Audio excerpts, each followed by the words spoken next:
What would you do if a doctor looked into your eyes and said, "You have only 3 days left to live"? Most people would collapse in fear, drowning in the weight of that sentence. But for her, that moment became the beginning of a spiritual war, a moment where desperation met divine faith. This isn't just a story about illness. It's a story about defying death itself through the power of one prayer. A prayer so raw, so real, that it shook the impossible.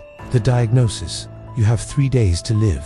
The words echoed through the office like a hammer striking against silence. The doctor, with decades of experience, had never learned a gentle way to deliver such a verdict. She remained motionless in her chair, fingers interlaced in her lap, while the world around her seemed to slow down until it almost stopped. 3 days, 72 hours, 4,320 minutes to live a lifetime of goodbyes. Her first reaction: tears, then silence. The tears came first, not desperate sobbing, but silent drops that rolled down her face like rain on a window. Then came the silence, a deep silence that wasn't empty, but full of something she couldn't yet name. Her family spoke around her, planning, crying, despairing, but she had found an inner space where only her soul and an inexplicable certainty lived. Something was about to happen. She could feel it, a midnight cry that reached heaven that night, when everyone had fallen asleep.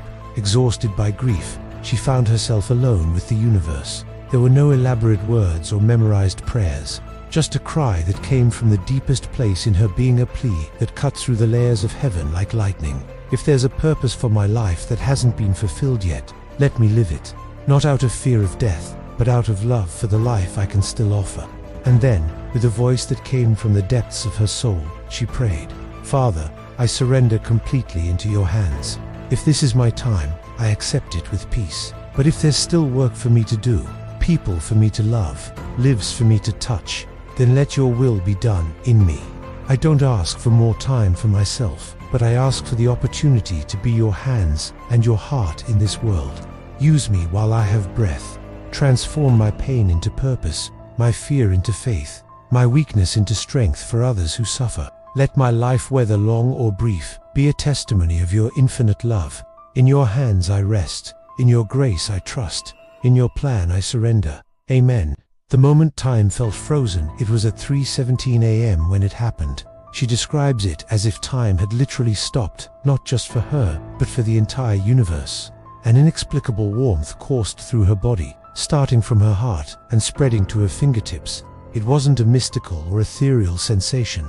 It was real, tangible, as if every cell in her body was being rewritten in real time. A vision that changed everything in that moment, suspended in time. She saw, not with her eyes, but with something much deeper. She saw herself walking through a garden that wasn't of this world, where a presence without form, but unmistakably loving, showed her images of people who still needed her. Children she would teach, hearts she would comfort, lives she would touch. It wasn't about her living longer, it was about her living with purpose. Doctors shocked by the sudden turn. The next morning, when the tests were repeated, the silence in the laboratory was deafening. The tumor that had been growing aggressively simply wasn't there anymore. It hadn't shrunk. It had completely disappeared. The doctor, a man of science who had dedicated his life to medical logic, stared at the results for long minutes. When he finally spoke, his voice carried a humility she had never heard before. "This is beyond my understanding." From deathbed to standing tall, 3 days after the final deadline, she wasn't just alive, she was stronger than she had been in months. Her steps had a new firmness, as if each movement was a declaration of quiet victory. But it wasn't arrogant triumph. It was deep gratitude mixed with sacred responsibility. She had been given back to life, and now she knew exactly what to do with that gift. What she said after the miracle: "It wasn't about me not wanting to die," she shared weeks later, with a serenity that impressed everyone around her. "It was about me wanting to live with meaning. Death lost its power over me when I realized that life had a purpose greater than my fears." The secret behind her breakthrough prayer, what made her prayer different, wasn't eloquence or duration. It was complete surrender. She didn't bargain with the divine or make desperate promises. She simply opened herself, completely vulnerable, honest, and willing to accept any answer. "I stopped trying to control the outcome," she explained, "and started trusting the process." A message for anyone facing the impossible today. 2 years later, she carries in her eyes a light that didn't exist before. It's not the light of someone who escaped death, but of someone who found life in its purest form. The impossible, she says, is just the possible waiting for the right moment, the right faith, and the right heart to manifest.